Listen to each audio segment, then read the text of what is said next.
नमस्कार, मनी गुरु की इस खास पेशकश में आप सभी का स्वागत है। मैं हूं स्वाति रायना। 1 अक्टूबर से एनपीएस में बड़े बदलाव होने जा रहे हैं।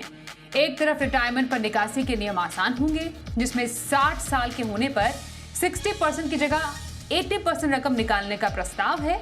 तो वहीं हाई रिस्क निवेशकों को मल्टीपल स्कीम फ्रेमवर्क के तहत 100% तक इक्विटी में निवेश से ज्यादा रिटर्न कमाने का भी मौका मिलेगा।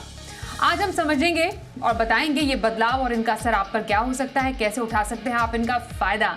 और इसी पर बात करने के लिए दो खास एक्सपर्ट्स हमारे साथ हैं। स्वागत करते हैं रुंगटा सिक्योरिटीज से हर्षवर्धन रुंगटा और फिनवाइज की फाउंडर प्रतिभा गिरीश का। हर्ष और प्रतिभा, आप दोनों का बहुत स्वागत करते हैं मनी गुरु में। एनपीएस डेफिनेटली एक पॉपुलर प्रोडक्ट, रिटायरमेंट के लिए एक बेहद ही आकर्षक स्कीम है। अब इसको थोड़ा और आकर्षक बनाने की तैयारी की जा रही है। अब एक ऐसा मल्टीपल स्कीम फ्रेमवर्क की तैयारी है जिसमें आप एक ही छत के नीचे हर ज़रूरत के हिसाब से स्कीम ऑफर कर पाएंगे। So definitely it's a good idea, लेकिन समझना ज़रूरी है कि आखिरकार ये है क्या। हर्ष, अगर थोड़ा सा पहले बता पाएं कि आखिरकार जो पीएफआरडीए ने कहा है कि एक मल्टीपल स्कीम फ्रेमवर्क लाया जाए जिसमें आप कुछ बदलाव के तहत एनपीएस में और भी आसान ढंग से और आकर्षक ढंग से ज़्यादा रिटर्न कमाने वाला निवेश कर सकते हैं, तो उसके अगर कुछ शुरुआती पॉइंट्स आप बता पाएं हमारे दर्शकों के लिए, तो वो क्या होंगे? तो वेल स्वाति, यस, बहुत सारे बदलाव एनपीएस में किए जा रहे हैं। हम देखेंगे जब से एनपीएस इनफैक्ट लॉन्च हुआ है उस समय से इतनी लगातार इसमें बदलाव होते जा रहे हैं कि एक इन्वेस्टर को एक कैचअप करना थोड़ा मुश्किल होते जा रहा है। लेकिन हवेवर इंटेंट क्या रहा है पीएफआरडीए का कि ये स्कीम को जितना हो सके आकर्षक बनाया जाए। कारण ये है कि गवर्नमेंट प्रोमोट करना चाहती है, एक जो नॉन गवर्नमेंट एम्प्लॉयज हैं उनको प्रमोट करना चाह रही है कि आप रिटायरमेंट के लिए कोई फॉर्मल स्कीम में जुड़े, ताकि आप जब रिटायर हो प्राइवेट सेक्टर से तो आपके पास एक पेंशन का एक तरीका, एक ऑप्शन आपके पास रहे। अगर हम अभी जो देखे जा रहे हैं, अभी तक क्या था कि अगर एक इन्वेस्टर अपना एनपीएस अकाउंट खोलता है, टियर 1 अकाउंट खोलता है, तो जब वो निवेश करता है उनको 3 ऑप्शंस एसेंशियली दिए जाते हैं। वो है इक्विटी, डेट और corporate bonds. Debt in the sense debt में कॉर्पोरेट बॉन्ड्स आ गया और गवर्नमेंट सिक्योरिटीज आ गई। तो आपको चूज करना रहता है कि मैं कोई एक फंड मैनेजर को चूज कर रहा हूं और उनकी कोई कौन सी स्कीम ऑप्शंस है उसमें से मैं अपने रिस्क प्रोफाइल के हिसाब से मैं या तो इक्विटी स्कीम लेता हूं या गवर्नमेंट बॉन्ड्स की लेता हूं या मैं कॉर्पोरेट डेट की लेता हूं। अब मल्टीपल स्कीम फ्रेमवर्क का क्या उद्देश्य है, वो ये है कि एज एन एनपीएस सब्सक्राइबर जब मैं एनपीएस में सब्सक्राइब करता हूं, हो सकता है कि मुझे कोई दूसरे सीआरए के थ्रू मुझे ऐसा कोई ऑप्शन मिल रहा है। मान लीजिए अभी फंड मैनेजर्स को ऑप्शन दिया गया है कि आप कोई दूसरी टाइप की, अगर आप चाहें तो कोई अलग टाइप की स्कीम, इन 3 के अलावा आप मुझे और भी कोई दूसरे ऑप्शन दे सकते हैं जो आप कस्टमाइज करके देना चाहते हैं। एक स्कीम ऑफ कोर्स ये है जो हमने बात की कि 100% इक्विटी का भी एक ऑप्शन दिया जाएगा। एग्जिस्टिंग फ्रेमवर्क में क्या है, अगर आप इक्विटी वाला ऑप्शन चूज भी करते हैं उसमें मैक्सिमम 75% का इक्विटी एलोकेशन होता है। तो अब अगर कोई इन्वेस्टर है जो चाहते हैं कि भाई मुझे जब मैं पैसे लगा रहा हूँ एनपीएस की स्कीम में, रिटायरमेंट के लिए सेव कर रहा हूँ जिसके लिए मेरे पास 20 से 25 साल है, तो क्यों ना मैं 100% इक्विटी वाला ऑप्शन लूं। तो मान लीजिए कोई दूसरी फंड मैनेजर है, कोई दूसरा सीआरए है जो मुझे 100% इक्विटी का ऑप्शन देता है, तो मैं अपना मल्टीपल स्कीम फ्रेमवर्क के अंदर में जहां मेरे पैसे ऑलरेडी लगे हुए हैं वो तो है ही, उसके अलावा मैं अगर चाहूं तो थोड़ा पैसा मैं दूसरी स्कीम में दूसरे सीआरए या फंड मैनेजर के थ्रू जो ऑप्शन दिया जा रहा है उसमें लगा दूं। तो ऐसे अभी फंड के जो चॉइसेस हैं इन्वेस्टर के सामने बहुत सारे बढ़ जाएंगे।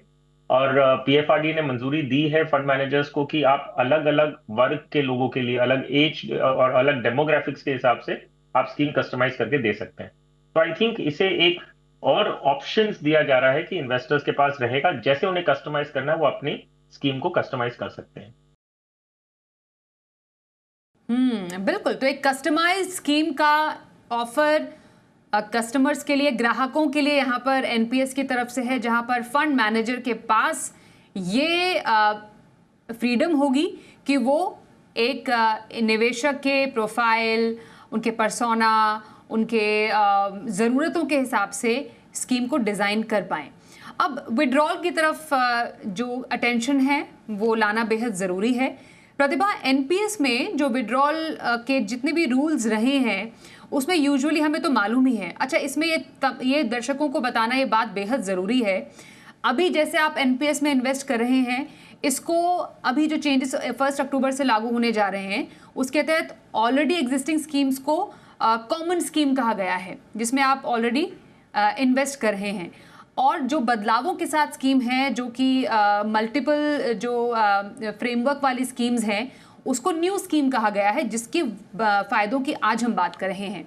प्रतिभा, ये बताइए, ये जो आसान विड्रॉल नियम जिसकी बात करें एनपीएस में, जो 1 अक्टूबर से हम कह रहे हैं कि लागू हो सकते हैं, क्या है, कैसे नियमों में ढील दी जाएगी और कैसे फायदा होगा एक ग्राहक को?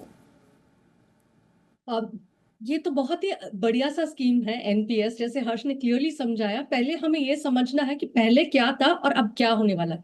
अब विड्रॉल की बात करते हैं, ये प्रपोजल है कि पहले क्या होता था, आज तक क्या है कि आपने इन्वेस्ट किया, आप 60 इयर्स होने तक आपको, मतलब सुपर एनुएशन एज कम से कम 60 इयर्स आपका एज होने तक आपको रुकता है, उसके बाद ही आप विड्रॉ कर सकते हैं। बीच में आप पार्शियल विड्रॉल जरूर कर सकते हैं, लेकिन उसका मात्रा बहुत कम है।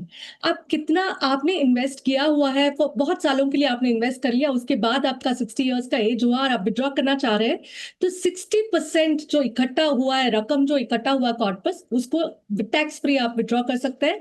और जो 40% है वो कंपल्सरीली एन्युटी खरीदना है। ये तो हम सब जानते हैं, ये आज के तारीख में ऐसा रूल्स है विड्रॉल का। मेरा सबसे बड़ा कंप्लेन था कि मैंने खुद ने एनपीएस नहीं किया, कि मेरा पैसा है, मैंने इन्वेस्ट किया है, और जब वो मैच्योर होता है, आप बता रहे हो 60 इयर्स तक रखना, बहुत अच्छी बात है, डिसिप्लिन बनता है, लेकिन 60 इयर्स में तो मेरा पूरा पैसा मेरे हाथ में आना चाहिए, लार्ज परसेंटेज तो आना चाहिए, लेकिन वो नहीं था। अभी प्रपोजल ये है कि 80% तक आप विड्रॉ कर सकते हैं और 20% तक आपका एन्युटी होगा। This is a very very good change in the right direction. दूसरी बात ये भी है कि कॉर्पस आपका अगर छोटा कॉर्पस है, पहले ऐसा था कि अगर आपका 2.5 लाख तक कॉर्पस है तो आप पूरा का पूरा पैसा विड्रॉ कर सकते हैं। ये 60-40 80-20 सब नहीं करना था, उसको भी थोड़ा बहुत बढ़ा दिया और 2.5 को अभी 4 लाख तक कर दिया। पार्शियल विड्रॉल की जब बात करें हम लोग, तो पार्शियल विड्रॉल जो है 25% ऑफ योर ओन कॉन्ट्रीब्यूशन था।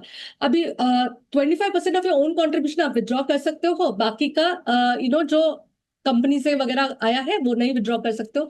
उसको भी प्रपोज कर रहे हैं कि चेंज करेंगे, कि एंटायर जो आपने पूरा कॉन्ट्रीब्यूट, भले आपने किया और किसने किया उससे नहीं, एंटायर कॉर्पस को कंसिडर करेंगे और उसका 25% करेंगे।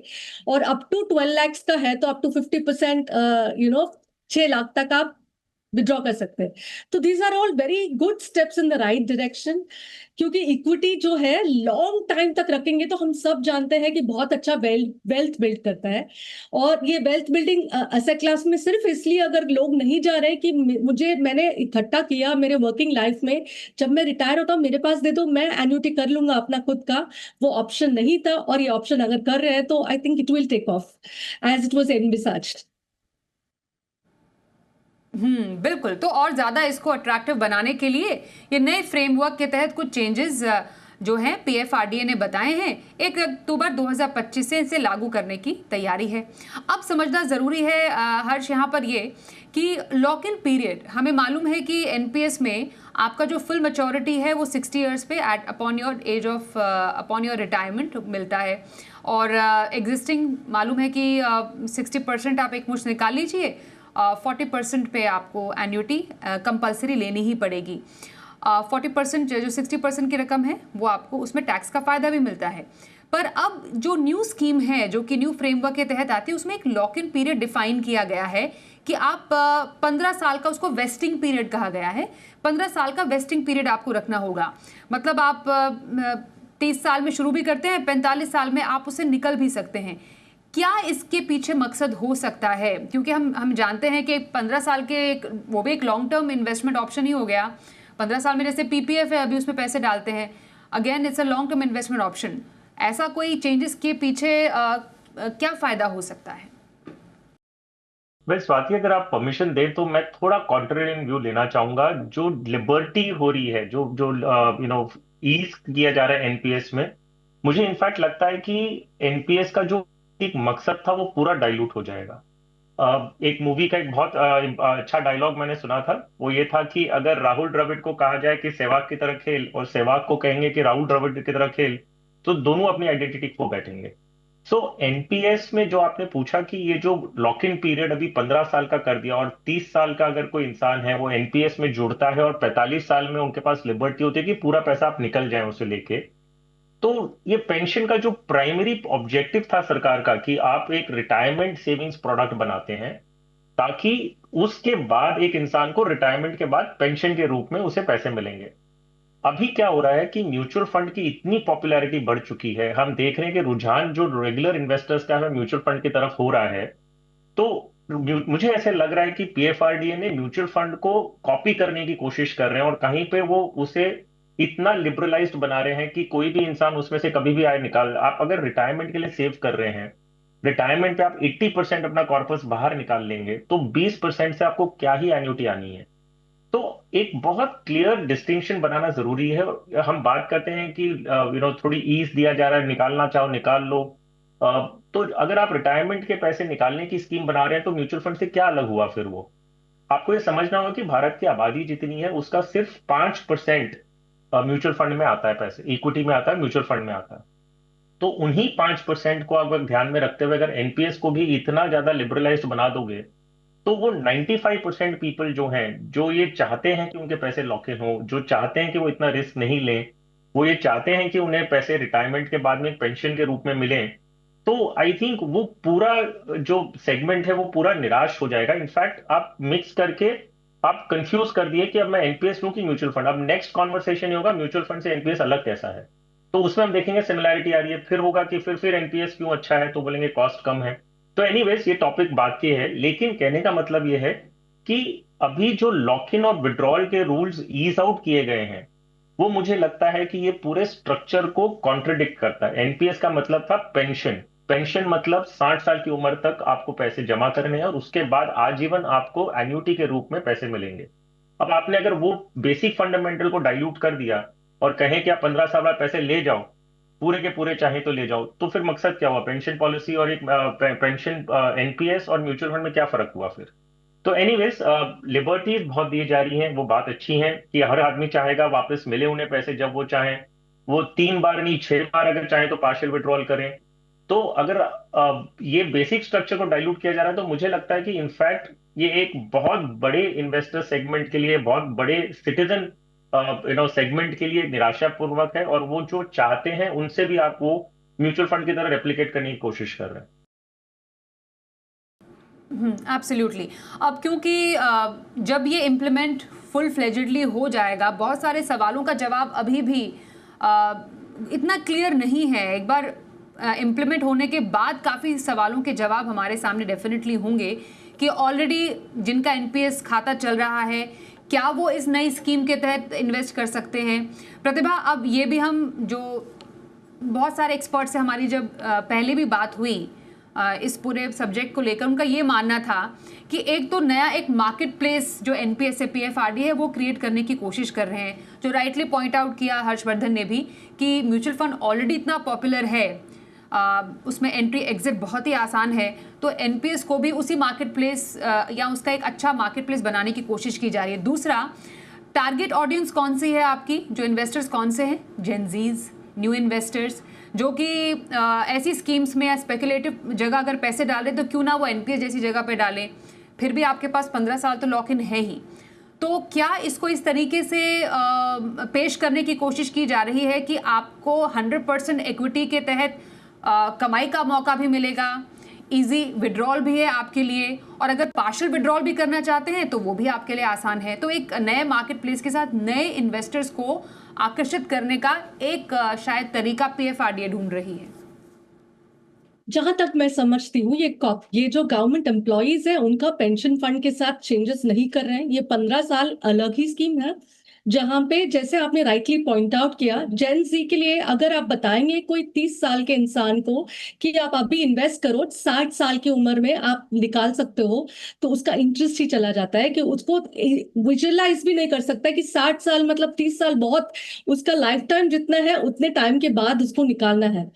अगर वो म्यूचुअल फंड जैसे प्रोडक्ट में इन्वेस्ट करते तो बहुत कम लोगों के पास इतना डिसिप्लिन है कि म्यूचुअल फंड तो अच्छा आपको वेल्थ बना के देगा, लेकिन क्या आपके पास डिसिप्लिन है कि आप 5 साल 8 साल 10 साल तक रुकोगे और अच्छा खासा एक कॉर्पस बनाओगे, शायद नहीं। So I think it is a step in the right direction to generate interest in a product like this.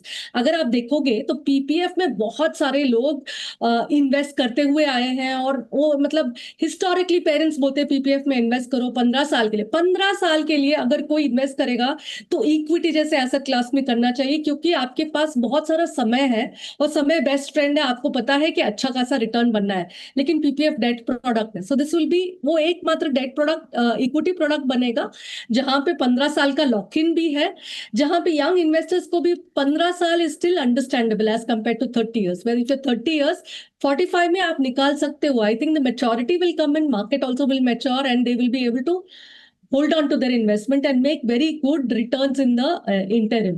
I personally think that it will expand the market and give people a very large corpus जो अपने आप में नहीं कर पाएंगे due to lack of discipline.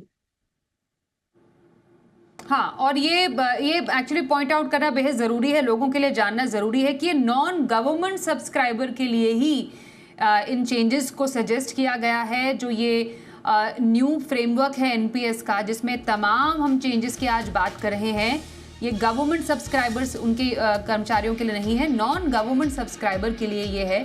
तो ये एक इम्पॉर्टेंट पॉइंट है जो आपको नोट करनी चाहिए। एक छोटा ब्रेक लेते हैं, ब्रेक के बाद भी चर्चा को आगे बढ़ाएंगे।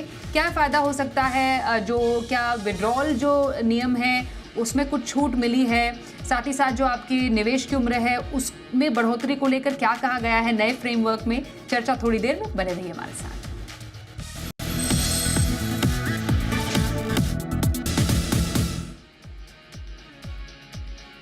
तो एनपीएस में कई बदलाव की तैयारी है जो कि 1 अक्टूबर से लागू होने जा रही है, और इसमें जो न्यू फ्रेमवर्क है उसके तहत ये तमाम बदलाव हैं नॉन गवर्नमेंट सब्सक्राइबर्स के लिए। उसी पर चर्चा कर रहे हैं, क्या फ़ायदा आपके लिए होगा। हमारे साथ हर्षवर्धन ऊंट और प्रतिभा गिरीश है। हर्ष, बात ज़रा आप विड्रॉल रूल्स की करते हैं, चाहे वो प्रीमेच्योर निकासी हो या फिर पार्शियल विड्रॉल हो, उसको लेकर भी जो रूल्स हैं उनको उनमें ढील दी गई है। एक तो आपके पैसे निकालने की जो फ्रीक्वेंसी है उसको बढ़ा दिया गया है, बढ़ाने की बात है, 3 की जगह 6 होगा। दूसरा, 4 लाख तक की राशि आप एक साथ निकाल सकते हो, जो 2.5 लाख से बढ़ाकर 4 लाख कर दिया है।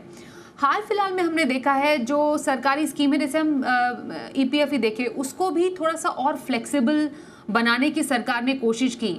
शायद उनको लगा कि ऐसा तो नहीं है कि तमाम निवेशकों को ये लगता है कि उनका पैसा बहुत लंबे टाइम तक रिटायरमेंट तक अकाउंट्स में पड़ा रहता है, पीएफ खाते में पड़ा रहता है, या इस केस में एनपीएस अकाउंट में पड़ा रहता है, तो उसको थोड़ा सा फ्लेक्सिबल बनाया जाए। और कुछ यही हम जो ट्रेंड है वो एनपीएस में भी आता हुआ देख रहे हैं इन टर्म्स ऑफ विड्रॉल। जी हाँ स्वाति, बिल्कुल सही कहा आपने। इनफैक्ट कोविड एक ऐसा सिचुएशन था, एक ऐसी सिचुएशन बनी जिसमें सरकार ने सोचा कि जो भी लॉक्ड इन वाली प्रोडक्ट्स हैं जिसमें एम्प्लॉयज अपने खुद के पैसे लगा रहे थे, क्योंकि वो ऐसा पीरियड था जहाँ पे कई लोगों ने अपनी जॉब्स खो दी थी, कई लोगों को जो सैलरी है वो बहुत लेट आ रही थी। ये नहीं कि उन्हें जॉब लॉस हुआ, लेकिन उन्हें सैलरी 2 या 3 महीने बाद आ रही थी। ऐसा भी हुआ कि आपकी सैलरी कट हुई थी क्योंकि काम कम का हो गया था। तो ये एक ऐसा पीरियड था जिसमें ये सारे जो लीनियंसी हमने देखी गई है कि भाई ईपीएफ में से पैसे निकालने की जो छूट है वो बढ़ाई गई, ये सारा उस पीरियड के बाद का एक्सपीरियंस रहा है जिसका इंप्लीमेंट किया जा रहा है। अब अगर हम बात करें कि यही जो छूट है वही छूट आप एनपीएस में इंप्लीमेंट करने की कोशिश कर रहे हैं, तो जैसे मैंने कहा कि एज अ कंट्री, मान लीजिए एज एन इन्वेस्टर आपके सामने 2 ऑप्शन है। एक ऑप्शन आपके पास एनपीएस है जिसका फंडामेंटल ऑब्जेक्टिव था कि रिटायरमेंट के बाद आपको पैसे मिले और पेंशन के रूप में मिले, और आपको बीच में विड्रॉल नहीं मिलना चाहिए। ये एक प्रोडक्ट है, अच्छा बुरा किसके लिए लागू नहीं लागू हम एक बार उस बात में नहीं जा रहे हैं। ये एक प्रोडक्ट का फंडामेंटल बेसिस है ऑन विच इसको डिजाइन किया गया था। दूसरी ओर पे आपके पास एक प्रोडक्ट है जहां पे आप एंट्री एग्जिट जब चाहे आप ले लें, मार्केट में 100% लेना है, 0 लेना है, कितना आपको इक्विटी एक्सपोजर चाहिए, 0 to 100, वो सारे ऑप्शंस आपके पास हैं। कंजर्वेटिव हाइब्रिड फंड्स हैं, इक्विटी सेविंग्स फंड्स हैं, अग्रेसिव हाइब्रिड, बैलेंस एडवांटेज, हर तरीके के ऑप्शंस हैं जहां पे एंट्री एग्जिट है। जिस इन्वेस्टर को जैसा सूट करता है वो वैसा अपना पोर्टफोलियो बना सकता है। So as a regulator I would think कि ये बेटर होगा कि आप दोनों ऑप्शंस को अपनी ट्रू आइडेंटिटी के हिसाब से अवेलेबल रखें इन्वेस्टर्स के लिए। अब ऐसे कोई इन्वेस्टर हैं जो कंजर्वेटिव नेचर के हैं, हम बोलते हैं 100% इक्विटी लॉन्ग टर्म के लिए अच्छा है, ये फैक्ट है कि लॉन्ग टर्म के लिए अच्छा है, लेकिन ऐसे कितने इन्वेस्टर्स हैं जो इस बात को समझते हैं? और जो हम मेजर जिसके लिए प्रोडक्ट डिजाइन किया था एनपीएस, वो था, मान लीजिए गांव में बैठा एक इंसान है जो मार्केट को नहीं समझता, टीयर 2 टीयर 3 सिटीज में है, वो नहीं समझते मार्केट की वोलेटिलिटी को, और वो अपने रिटायरमेंट के लिए एक प्रोडक्ट चाहते हैं, तो एनपीएस उनके लिए ऑप्शन है। ऐसा कोई इन्वेस्टर है जो जेंजी की हम बात कर रहे हैं, अगर वो बहुत ज्यादा अग्रेसिव हैं और वो चाहते हैं अपनी लिक्विडिटी लेना, तो म्यूचुअल फंड है। हम दोनों के कैरेक्टरिस्टिक्स मिक्स करके बोल रहे हैं कि दोनों आपके पास अवेलेबल, आप कौन सा लेना है, तो इन्वेस्टर कंफ्यूज होगा। और ऐसे वो इन्वेस्टर्स का कौन ध्यान रखेगा जो नहीं समझते मार्केट की लॉन्ग टर्म इन्वेस्टिंग, वो इक्विटी नहीं वॉलेटिलिटी समझ पाते हैं।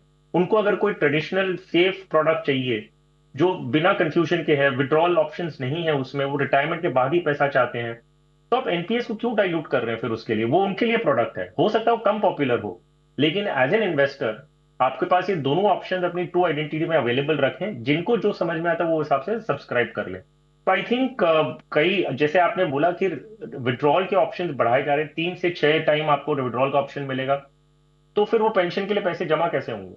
तो एनीवेज, कहने का मतलब ये है कि ठीक है, लिबर्टीज मिल रही हैं, होपफुली हम ये चाहेंगे कि जो लॉन्ग टर्म के लिए इन्वेस्ट करना चाह रहे हैं वो लॉन्ग टर्म के लिए रिटायरमेंट के लिए पैसे रखेंगे और विड्रॉ नहीं करेंगे, हालांकि ऑप्शन है, लेकिन विड्रॉ ना करें। जो ऐसे इन्वेस्टर्स हैं जो चाहते हैं कि वो एक्टिवली पोर्टफोलियो को मैनेज करें, तो वो म्यूचुअल फंड की तरफ चले। सो आई थिंक ये अप्रोच रखना बेटर होगा। आइडियल सिचुएशन, दोनों प्रोडक्ट इंडिपेंडेंट आइडेंटिटी मेंटेन करके चलेंगे और ऑप्शंस मिलेगा तो बेटर होगा, लेकिन पीएफआरडी अगर चाहता है कि लिबर्टीज देते रहना, 80% पैसे निकाल लोगे तो 20% में पेंशन आपको कुछ भी नहीं आनी है रिटायरमेंट के बाद, तो आई थिंक काउंटर इंट्यूटिव हो जाएगा। बट आई थिंक कुछ तो थॉट गया ही होगा जिसके पीछे ये चाह रहे हैं कि इतनी लिबर्टीज इनकॉर्पोरेट करें एनपीएस में। एक छोटा कमेंट प्रतिभा आपकी तरफ से, जो एज भी एक्सटेंड करने की यहाँ पर बात की गई है, 75 पे आप एग्जिट कर सकते हैं, 70 एक एंट्री एज अपर लिमिट की मानी गई है, 85 तक उसको एक्सटेंड करने की बात की गई है। ये एक एज भी एक बड़ा फैक्टर हो सकता है to make it more popular और उसको और एक्सेस में लाने के लिए? छोटा आंसर जवाब। I think in this factor I would like to agree with Harsh कि आप इन्वेस्टमेंट जो कर रहे हो फॉर रिटायरमेंट कर रहे हो तो अप टू रिटायरमेंट एज कर रखे, ऐसा बहुत ही कम लोग होंगे जो 60 के बाद इन्वेस्ट करते रहेंगे। 70-75 तो दूर की बात है। Most people would like to start taking the redemption from that age, तो इसमें ज्यादा पॉपुलैरिटी बढ़ने की हमें संभावना बहुत कम है। I can not understand the logic कि इसको क्यों बढ़ाया जा रहा है कि you can start taking out money at a later stage. शायद उनका कोई और इनकम है। It's making it very flexible, more approachable NPS product, शायद इसलिए ये बनाया जा रहा है, but I can't see huge benefits out of this. Absolutely. तो एनपीएस क्या होने जा रहे हैं फायदे? 1 अक्टूबर से बड़े बदलाव और भी इसके फाइन प्रिंट आएंगे। हमें एक बार फिर से अपने एक्सपर्ट से इस पर चर्चा करेंगे, जानेंगे आपके इसमें फायदे की बहुत बात ऑलरेडी और क्या हो सकती है इन नए बदलावों के साथ। पर आज इस चर्चा में शामिल होने के लिए हर्ष और प्रतिभा आपका बहुत धन्यवाद हम करेंगे। मनी गुरु में बस इतना ही। रुकते हैं ब्रेक के लिए, देखते रहिए जी बिजनेस।